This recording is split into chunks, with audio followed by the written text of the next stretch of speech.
What's up, ladies and gents, Kknowley here, back with an amazing build which makes use of the new X1A tactical zapper grenades whilst fighting and surviving in a totally unique way. Originally I named this the Taser build, but in hindsight it would probably be more accurate to call it the Zeus build, bearing in mind its insane output of high voltage nuclear radius grenades. What I love about this is that no other build feels quite like it, and to truly succeed with it you need to leverage every single tool in your arsenal. Obviously, at its core, this is a grenade spam style setup, but you should be safe in the knowledge that these grenades deal no team damage. And because of how we weave throwing knives into the build, there's still an element of aim and finesse that makes you feel like a badass when pulled off effectively. Also, this setup revives a couple of underused weapons, in particular because of a unique interaction with the self-shock effect and reloading, which is such a cool and necessary innovation. So without further ado, let's get into the build. To be clear, this build should be credited to a viewer of mine going by the name Raveness. They got in touch over on Discord soon after the DLC launch with the core concept for the build, so a massive shout out to them. In any case, it combines a few of my absolute favourite things in massive explosive particle effects, ludicrous spam potential with virtually bottomless ammo, and the Sociopath perk deck, which is such a dark horse of DSOD. Yes, this is a Death Sentence 1 down ready build, although I recommend some practice with the perk deck before jumping straight into that difficulty. And at its core, it was designed to be a just for fun setup, which simply turned out to be highly viable on any difficulty, so don't feel too bad for using this to tear through mayhem like it's nothing. Also, I want you to keep in mind that there's a ton of room for personalization and variation in the setup. Don't just copy skill for skill, you may be better off with a more lethal secondary and a different perk deck if melee assaulting bulldozers isn't really up your alley. That said, here's my personal weapon build. One weapon that I do seriously implore you try out with this is the Piglet Grenade Launcher. At its core, this is an amazingly high potential weapon with great damage in a high radius, but where it's let down is in its painfully slow reload time.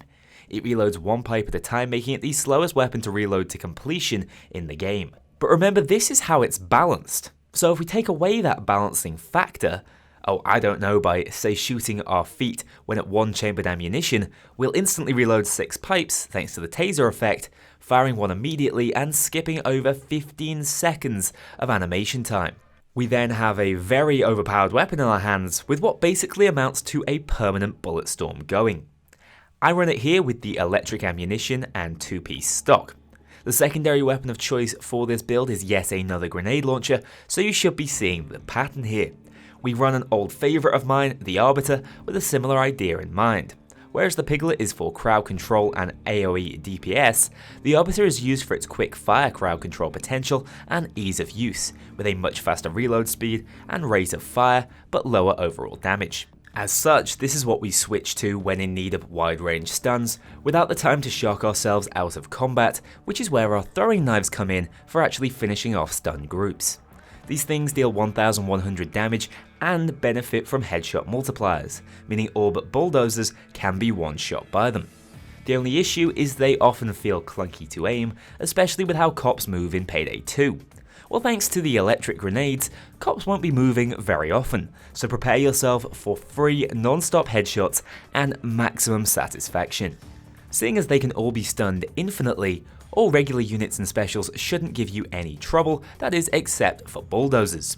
Throwing knives can work on them too, but especially with the highest health minigun dozers, they'll take a fair few to go down. Here's where the perk deck comes in though. Sociopath gives us 10 times damage on melee attacks after the first swing. Coupled with the other multipliers I'll get to in the build, this means with a high DPS melee like the Shinsakuto Katana equipped, we can seriously tear through those massive health pools. Also, Sociopath comes with extra damage resistance and skills for armor gating to enable a 3-shot ICTV setup and survival in a pinch, which is impossible with the usual option Bullseye as we're only dealing explosive damage. Also, Showdown is not only a brilliant thematic effect, with a 75% chance for the panic effect to occur in nearby cops when an ally is killed within medium range, but also it's extra CC to go with all the other stunning effects you'll be putting out and seriously limiting damage potential towards yourself from the cops. Moving on to the skills, here's how I build for my solo runs you're seeing in this gameplay. At its core, we have a standard 3-shot ICTV setup with Iron Man and Frenzy Aced. For solos, I like to bring along both doctors and ammo bags, so ace out jack of all trades to keep your options open. I also like going all the way up to fully loaded aced in my solo build. This is a skill that's generally best avoided, especially if you're bringing ammo anyway, but here the chance to duplicate throwing knives with its additional effect can be a real asset, seeing as how we rely heavily on these knives for kills in general. The extra ammo pickup does help with sustaining your spam as well, and allows you to be a little more free firing, especially with your electric reload uses on the Piglet. However, if I were transferring this into a multiplayer build, I'd likely drop fully loaded, Resilience Ace and Hardware Expert in order to ace out Inspire for improved team play. Honestly, on paper, this build sounds ridiculous, but in practice, it's really strong and can turn you into a force of godly nature, providing tons of CC and support to your team, all whilst holding your own at close range. I don't think it has a clearly defined standard weakness, as most builds do either. Medics can break out of your stun animation by reviving an ally, but this is seldom a huge issue if you target them out early and keep reapplying the effect over a duration. Also, turrets and Captain Winters seem to take quite minimal damage from the grenades and don't suffer stunning effects from them, making them fairly tough to deal with, but obviously rare encounters. In general, it is a better build used offline than online, or at least played as host, as desync can lead to consistency issues when landing throwing knives and phantom pipes not exploding as you'd expect them to. However, cloakers are easily dealt with, as ironically are tasers, and shields can be one-shot by your Piglet or knocked back with melee swings. Snipers will struggle to get through the massive armor pool of the ICTV and can be easily dispatched even over range thanks to the accuracy and projectile speed of the Arbiter, and we have Bloodthirst and Sociopath to deal with bulldozers at close ranges. Remember, kills with throwing knives will protect your Bloodthirst charge, and should be relied on as often as possible. Trying to position yourself effectively to enact an electric reload is also key with this build.